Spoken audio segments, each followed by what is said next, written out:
नमस्कार मित्रांनो.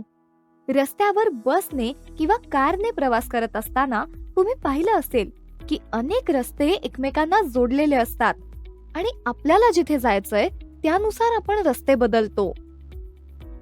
कधी कधी आपण लेफ्ट टर्न घेतो तर कधी राईट टर्न. कधी आपण हायवेने प्रवास करतो तर कधी साइड रोड्सनी. आपण ते सहजगत्या बदलू शकतो कारण ते एकमेकांशी जोडलेले असतात आणि आपल्याला हव्या त्या ठिकाणी पोहोचण्यासाठी मदत करतात. जसं रस्त्यांमुळे लोकांना प्रवास करता येतो आणि हव्या त्या ठिकाणी पोहोचता येतं, तसंच कनेक्टिव्हिटीमुळे लोकांना इन्फॉर्मेशन ग्लोबली शेअर करता येते. ही कनेक्टिव्हिटी इंटरनेटमुळे प्रत्यक्षात येते, ज्यामुळे व्यक्तीला जगभरातील कोणत्याही कानाकोपऱ्यात असलेल्या व्यक्तीसोबत रिअल टाइम मध्ये इन्फॉर्मेशन शेअर करता येते.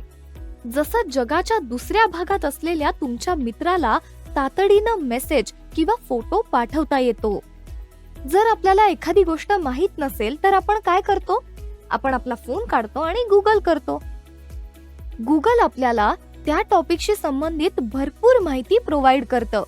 ही माहिती मिळते कशी याचा कधी विचार केलाय? ही माहिती अनेक लोक ऑनलाईन शेअर करतात आणि जेव्हा तुम्ही तुमचा स्मार्टफोन किंवा कम्प्युटर इंटरनेटला जोडता, तुम्हाला ही माहिती मिळते.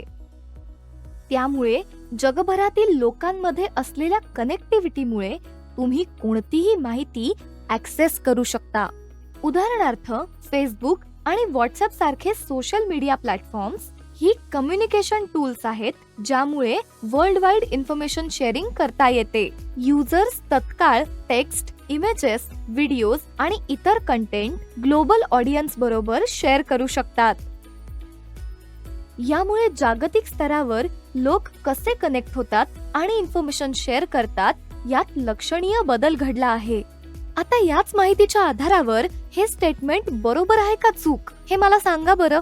स्टेटमेंट आहे, जगभरातील माहिती वाटली जाणे हे कनेक्टिव्हिटीमुळे शक्य होते. जसं रस्त्यांमुळे जागा एकमेकांशी जोडल्या जाऊन लोकांना प्रवास करता येतो, इंटरनेटमधून मिळणाऱ्या डिजिटल कनेक्टिव्हिटीमुळे लोक एकमेकांशी कनेक्ट होऊन इन्फॉर्मेशन शेअर करू शकतात.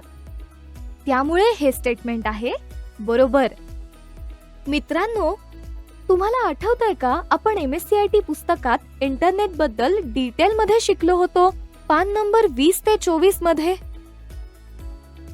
त्याच प्रकारे तुम्हाला या टॉपिकचे डिटेल एक्सप्लेनेशन इरा लर्निंग सेशन 5 मध्ये मिळेल. मला आशा आहे या प्रश्नामुळे तुम्हाला हा टॉपिक नीट समजला असेल. असेच काही प्रश्न पुढील सेशन मध्ये सोडवूया.